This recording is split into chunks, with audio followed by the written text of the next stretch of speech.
Hello my beautiful souls, welcome back to my channel.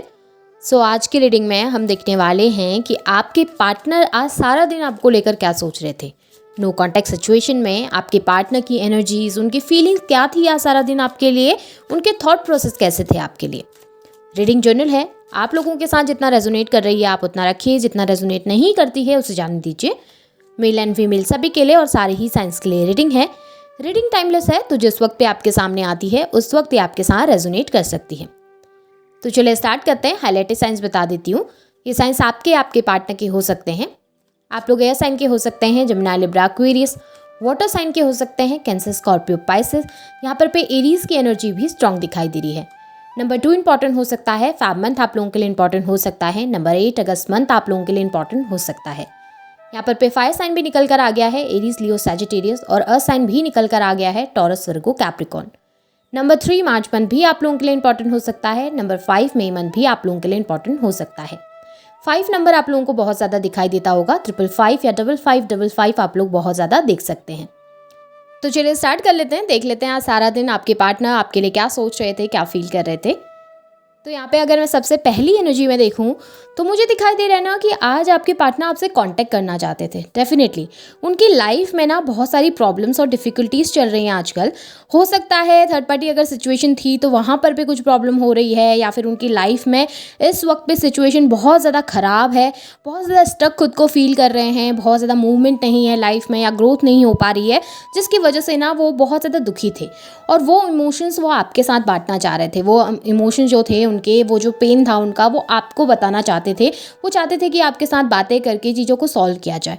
जो भी problem, जो भी डिफ़िकल्टीज़ आप दोनों के रिलेशनशिप के बीच में आ रही है ना, जो भी डिफ़िकल्टीज़ आई हुई हैं इस वक्त पे, उसको लेकर वो हैप्पी नहीं है, खुश नहीं है। आपको लगता है शायद कि उनकी लाइफ में सब कुछ अच्छा चल रहा है या वो बहुत ज़्यादा खुश हैं, लेकिन रियलिटी बहुत डिफरेंट है। रियलिटी में ना वो आपसे दूर रह के हैप्पी नहीं है, खुश नहीं है। भले शो ऑफ करते हों, भले दिखाते हों इस तरीके से कि बहुत ज़्यादा हैप्पी हैं, सब कुछ सही चल रहा है, लेकिन प्रॉब्लम्स बहुत सारी हैं। कहीं ना कहीं आपके पार्टनर को ये भी लगता है कि उनकी लाइफ में जो भी ये प्रॉब्लम्स आ रही है ना, वो शायद उसका कनेक्शन आपसे ज़रूर है। शायद उसका कोई कनेक्शन है आपसे, आपको उन्होंने हर्ट किया या आपको उन्होंने तकलीफ़ दी या आप पेन में रहे, जिसकी वजह से इस वक्त उन्हें वो सारी चीज़ें फेस करनी पड़ रही हैं। इस वक्त उन्हें इस वजह से वो अपनी लाइफ में डिफ़िकल्टीज़ का फेस करना पड़ रहा है। कहीं ना कहीं वो कर्मा फेस कर रहे हैं। ये आपके पार्टनर को लगता है, ये आपके पार्टनर के थॉट्स हैं। जिस वक्त उनकी लाइफ में वो डिफ़िकल्टीज़ आती है ना, प्रॉब्लम्स आती है, तो उनको सबसे पहली चीज़ यही याद आती है कि यार मैंने उसके साथ ठीक नहीं किया, या मैंने उसको बहुत ज़्यादा हर्ट कर दिया, शायद इस वजह से मुझे आज इतनी डिफ़िकल्टीज़ फेस करनी पड़ रही हैं, शायद इस वजह से मुझे लाइफ में धोखे मिल रहे हैं, चीटिंग्स मिल रही है। आपके पार्टनर के माइंड में जो सबसे पहला थॉट रहता है वो यही रहता है, जिसकी वजह से आपके पार्टनर कहीं ना कहीं आपसे आज सारा दिन ना कम्युनिकेट करना चाहते थे, बात करना चाहते थे, आपसे मिलना ज़रूर चाहते थे आपके पार्टनर। लेकिन यहाँ पर फिर से वही कन्फ्यूजन आपके पार्टनर के माइंड में, फिर से वो बहुत ज़्यादा डिलेमा में नज़र आ रहे हैं। फिर से ऐसा नज़र आ रहा है कि एक पल के लिए सोच रहे हैं कम्युनिकेशन कर लें, दूसरे पल के लिए सोच रहे हैं नहीं, खुद से होकर नहीं जाना चाहिए, इस वक्त पे कम्युनिकेशन नहीं करना चाहिए, चीज़ें शायद सही नहीं हो पाएंगी। एक तरफ उनका माइंड बहुत ज़्यादा पॉजिटिव रहता है आपको लेकर, और दूसरे ही पल उनका माइंड बहुत ज़्यादा नेगेटिव हो जाता है आपको लेकर। समझ ही नहीं पा रहे, वो खुद ही नहीं समझ पा रहे कि वो लाइफ में क्या चाहते हैं। वो खुद ही अंडरस्टैंड नहीं कर पा रहे हैं कि इस वक्त इस सिचुएशन में उनको क्या चाहिए लाइफ में।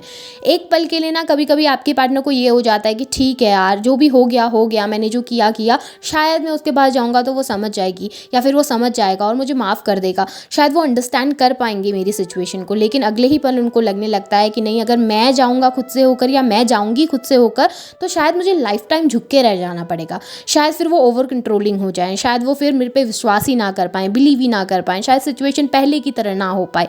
बहुत सारी चीज़ें माइंड में चलती रहती हैं और इसी कन्फ्यूजन के बीच में आपके पार्टनर कोई एक फैसला नहीं कर पा रहे हैं।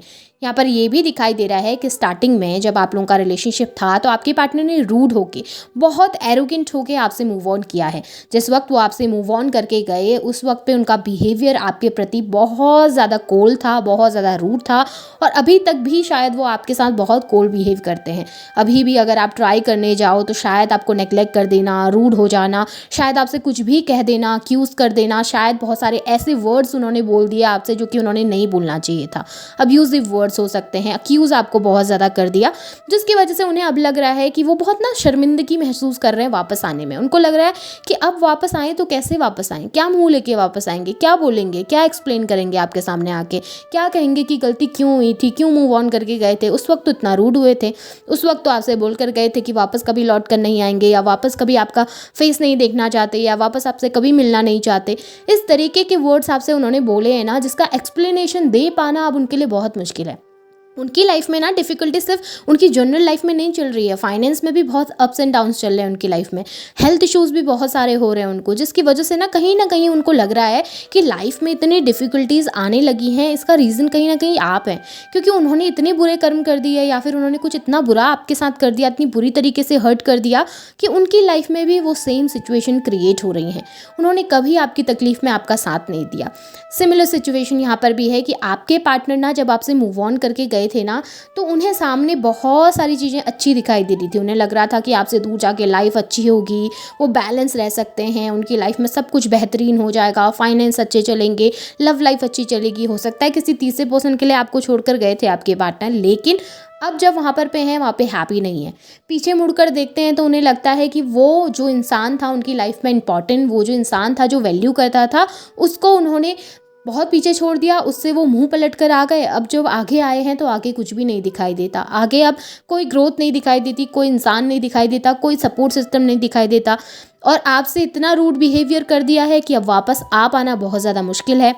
एक तरीके से ना उनका ईगो बीच में आ जाता है। एक तरीके से अगर मैं देखूं तो उनका जो वो ईगोइस्टिक नेचर, जहाँ पर पे मैं नहीं झुकूंगा, मैं नहीं झुक सकता, मेरे लिए सॉरी बोलना बहुत मुश्किल है, ये वाला बिहेवियर उनका बीच में आ जाता है। आपके पार्टनर ने शायद ही कभी आपसे माफ़ी मांगी हो, हमेशा आप उनको माफ़ कर देते थे बिना गलती के भी, या फिर अगर उन्होंने कोई बहुत बड़ी गलती भी कर दी है तो बिना उनकी माफ़ी मांगे आप हमेशा उनके लिए अवेलेबल रहना, हमेशा गिविंग रहना। तो आपके पार्टनर को कभी ज़रूरत ही महसूस नहीं हुई आपके पास आकर माफ़ी मांगने की, बट अब जब है तो वो कर नहीं पा रहे, क्योंकि ईगो बीच में आ जा रहा है, क्योंकि वो एनर्जीज बीच में आ जा रही हैं। यहाँ पे नज़र आ रहा है कि डेफिनेटली आपसे बहुत ज़्यादा प्यार है उनको, अट्रैक्शन फील कर रहे हैं, लव अफेक्शन को महसूस कर पा रहे हैं। स्टॉकिंग बहुत ज़्यादा आपके पार्टनर आपकी कर रहे हैं, बहुत ज़्यादा आपके बारे में पता करने की कोशिश, लोगों से जानने की कोशिश, आपको बहुत ज़्यादा सोशल मीडिया पे स्टॉक करना, बार बार आपके कॉल को चेक करना, बार बार आपको देखना, इस तरीके की एनर्जी जहाँ पर पे वो आपसे कनेक्ट होना चाह रहे हैं। दूर बैठकर आपको बहुत अप्रिशिएट करते हैं, दूर बैठकर आपको जब देखते हैं तो आपके लिए बहुत अट्रैक्शन को फील करते हैं।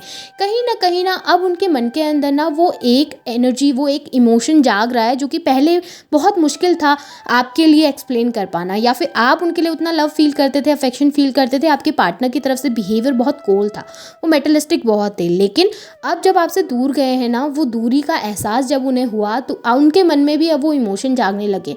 आपको देखने की इच्छा, आपको पाने की इच्छा, आपके साथ समय बिताने की इच्छा उनके मन के अंदर पनपने लगी है, और जिसकी वजह से वो आपके पास आना चाहते हैं, जिस वजह से वो आपसे कनेक्ट होना चाहते हैं।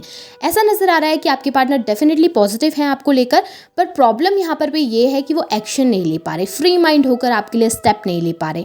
आज के दिन में मुझे ये भी दिखाई दे रहा था कि आपके बारे में ना आपके पार्टनर किसी तीसरे पर्सन से बात कर रहे थे। अब ये तीसरे पर्सन हो सकते हैं आपके ही कोई दोस्त हों, आपके ही फैमिली मेम्बर्स, या आपका कोई फ्रेंड है जो म्यूचुअल फ्रेंड आप दोनों के बीच में, जो आपके बारे में भी जानते हैं, उनके बारे में भी जानते हैं। हो सकता है आपके पार्टनर उनसे आपके बारे में पता करने की कोशिश कर रहे थे, या फिर हो सकता है अपनी ही फैमिली में या अपने ही दोस्तों से आपके बारे में बात कर रहे थे कि किस तरीके से आपसे कनेक्ट होना चाहिए, ऐसा क्या बोले कि चीज़ें सही हो जाए। पर यहाँ पे डेफिनेटली आपके लिए और इस रिलेशनशिप के लिए बात करते हुए और पॉजिटिव बातें करते हुए दिखाई दे रहे हैं। ऐसा कुछ नहीं कि कुछ नेगेटिव बोल रहे हैं, आपको कुछ बुरा बोल रहे हैं, इस तरीके की एनर्जी नहीं है। बहुत पॉजिटिव एनर्जी और बहुत ज़्यादा पॉजिटिव थॉट्स को वो दूसरों के सामने रखते हुए दिखाई दे रहे हैं। आपके पार्टनर ना आज के दिन में किसी से आपको मैसेज भिजाने के बारे में भी सोच रहे थे, आपके किसी क्लोज फ्रेंड से या फिर आपके किसी क्लोज सर्कल में किसी पर्सन से कोई कम्युनिकेशन आपकी तरफ लाने के बारे में भी सोच रहे थे कि क्या पता उस तीसरे पर्सन को बोलकर शायद आपसे बातचीत हो जाए, या उस तीसरे पर्सन से बोलकर आपके साथ मीटिंग हो जाए। इस तरीके की कम्युनिकेशन भी आपके पार्टनर ने ज़रूर की है। स्टॉकिंग एनर्जी बहुत हैवी है। आपके पार्टनर ने आज के दिन में आपको बहुत ज़्यादा स्टॉक किया है, आपके बारे में पता करने की कोशिश, और स्पेशली आपको सोशल मीडिया पे बहुत ज़्यादा चेकआउट आपके पार्टनर ने किया है। अगर वहाँ पर पे आपकी तरफ से ब्लॉकिंग है तो आपके पार्टनर ने दोस्तों से पता करने की कोशिश ज़रूर की है, कि दोस्तों से पता किया जाए कि आपकी लाइफ में इस वक्त पे क्या चल रहा है। एनर्जीज़ बहुत पॉजिटिव हैं, आपके पार्टनर के थॉट्स आपको लेकर बहुत पॉजिटिव थे और बहुत ज़्यादा अच्छा वो आपके लिए सोच रहे थे। थोड़ा सा गिल्टी हैं चीज़ों को लेकर डेफिनेटली, और बहुत जल्द आपको अप्रोच करने के बारे में भी सोच रहे हैं। सो ये आपके पार्टनर के सारे दिन के थॉट्स थे। होप आपके साथ रेजोनेट हुए हैं, रीडिंग आपको पसंद आई है तो इन एनर्जीज़ को क्लेम कीजिए, लाइक कीजिए, शेयर कीजिए, चैनल को सब्सक्राइब भी ज़रूर कीजिएगा। बेल आइकन को ऑन करना ना भूलें ताकि वीडियोज़ की नोटिफिकेशन आप लोगों को टाइम टू टाइम मिलती रहे। Thank you.